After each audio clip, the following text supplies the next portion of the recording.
Thank you, Madam Chair, and I'm happy to be here for this hearing and for putting climate science at the top of our committee's priorities for this Congress. I think it's an important issue for the entire Congress, and happy to see us taking it up here on the Science Committee as well.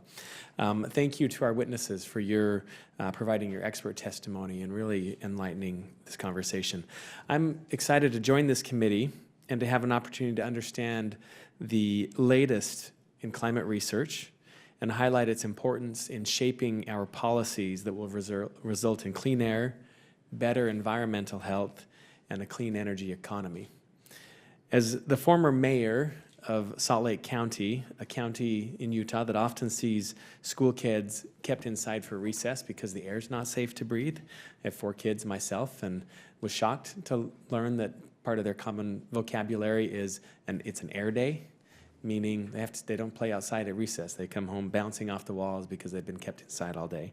I know how important it is that we address our winter inversions in Utah or summer ozone pollution, but while climate change is certainly real and important to us as to our global, to us as the planet, it's also very important locally, and the impacts that we feel locally vary from place to place, but we see it locally even in Utah. I know how important imperative is for Utah families to apply sound science to the solutions that we seek. Utah remains the youngest state in the country, and numerous studies document the risk to pregnant mothers, to their newborns, and to those with respiratory problems such as asthma when they're exposed to dirty air. We've long been aware of the harm to older adults with heart and lung ailments as well, even the likelihood of premature death. Utah is keenly aware of the economic costs of climate change as well. When the Wasatch Mountains are not visible due to smog, our ability to sell our region to, a region where tourism is an important part of our economy, ability to sell our region to a new lifestyle-oriented businesses, it's greatly diminished.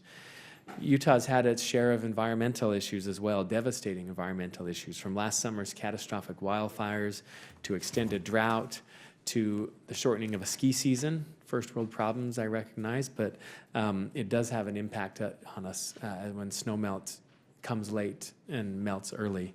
We also, in a desert area, much of our watershed is captured and stored in the form of snowfall.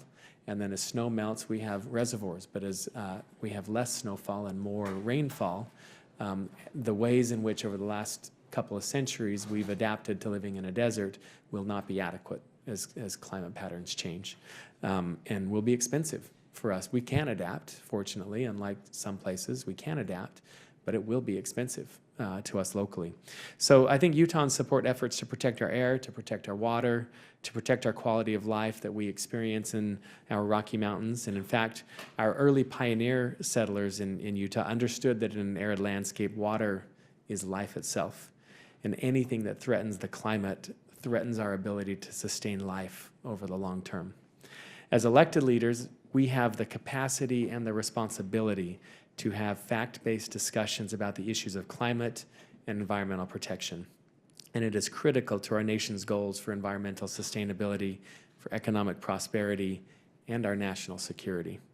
So I believe that hearings such as the one today shows that we are serious about protecting health and spurring innovation to address the challenges that we face to transition to a clean energy economy. And I'm proud to be here and to be part of the solution.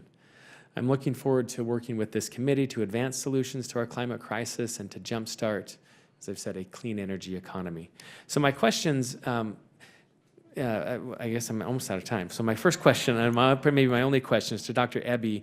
The 4th National Climate Assessment explains how the health of vulnerable populations, such as older adults and children, will be disproportionately affected by climate change. What are investments in research, not only technology research, but also research to the health and other areas of research should we make to further identify, to mitigate, and maybe even remedy these risks? Thank you for the question. It is such an important issue. As I mentioned before, the total federal investment in this area is really incredibly small. A review by the Office of Management and Budget several years ago said the NIH budget in this area is less than 0.02% of the budget. and it's likely fallen since then. CDC gets a little bit of money to work with communities. So what we're seeing are communities who are disadvantaged and don't have access to those who can help them. They don't have access to the research. Very few departments of health have access to the kinds of tools that they need. And we've got enormous opportunities to build on the research enterprise to improve the health of Americans right now. And it would be excellent if that investment would take place so that that could start soon. Thank you. Thank you, Madam Chair.